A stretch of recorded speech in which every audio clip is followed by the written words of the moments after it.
Сәлеметсіздер ме? 10-ші апта сұрақтары. Бірінші сұрақ: Қазақстан Ұлы Отан және соғыстан кейінгі өндірістік мәдени даму.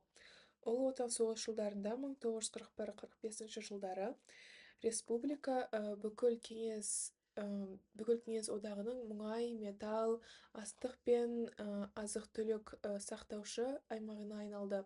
Соғыс басталғанда Қазақстанға 220-дан астам өнеркәсіп орындар көшірілді. Соғыс үшін қажет танк, оқ-дәрі, қару-жарақ, байланыс құралдары, азық-түлік осы жерден үздіксіз жіберіліп отырды. Қазақстан еңбекшілері күні-түні жұмыс істеп, майданға 500 мың тоннадан астам ет, үлкен көлемде металл, 9 миллион снаряд істеткен. Майдан аймағына 1,2 миллионнан астам қазақстандық аттанып, 600 мыңға жуығы оралмаған. Бауыржан Момышұлы, Төлеген Тоқтаров, Әлия Молдағұлова, Мәншүк Мәметова сияқты қазақстандық батырлар бүкіл одаққа үлгі болды.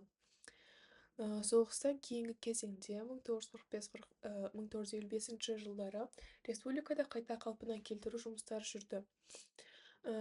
Біріншісі, қираған зауыттар қалпына келтірілді, металлургия, химия, көмір өнеркәсібі дамыды. 1954 жылы Теміртау металлургия комбинаты іске қосылды.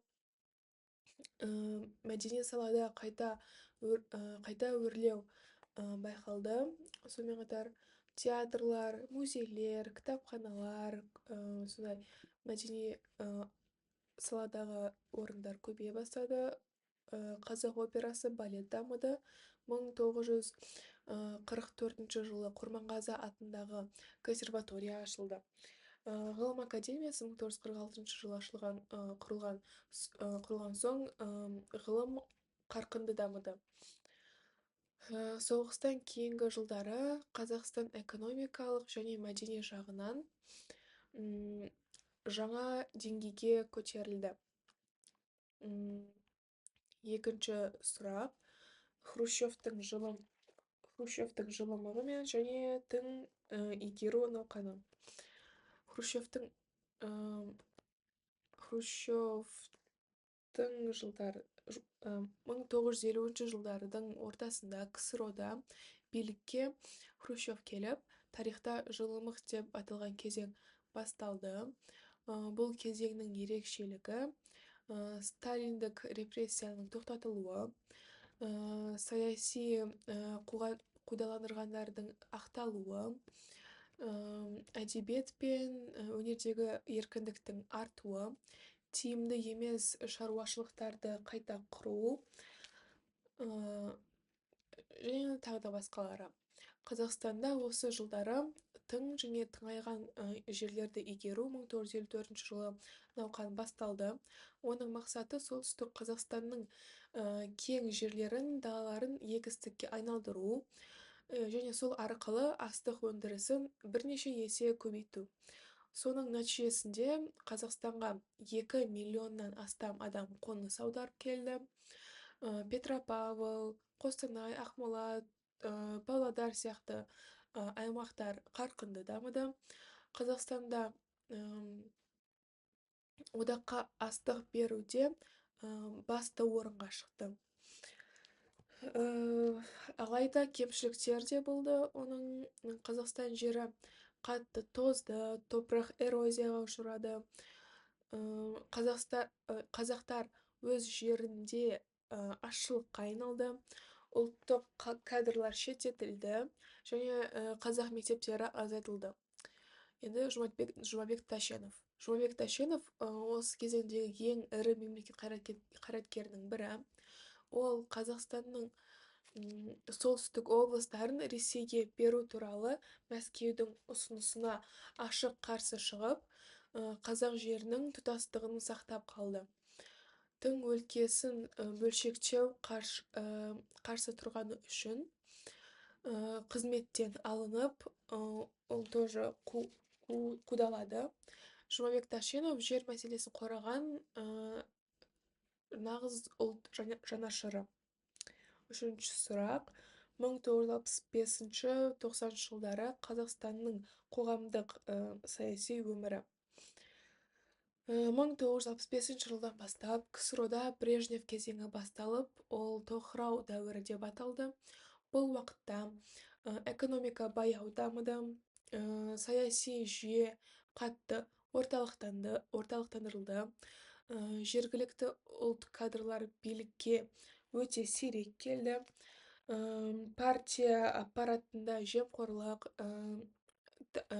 таныстық деген байланыстар, артты.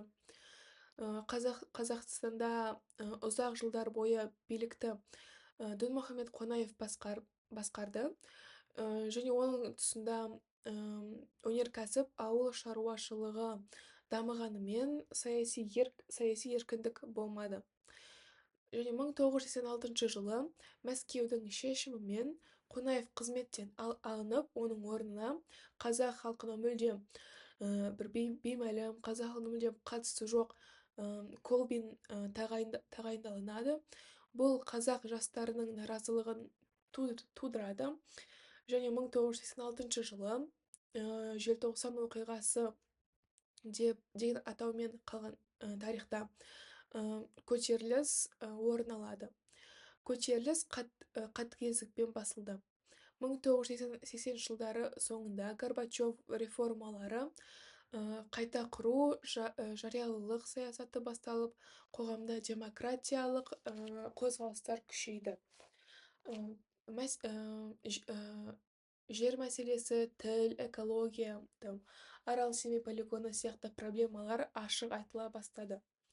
Бұл жылдар тәуелсіздікке жол ашқан үлкен қоғамдық саяси серпіліс кезеңі. Келесі сұрақ. 1970-80 жылдардың Қазақстанның мәдениеті.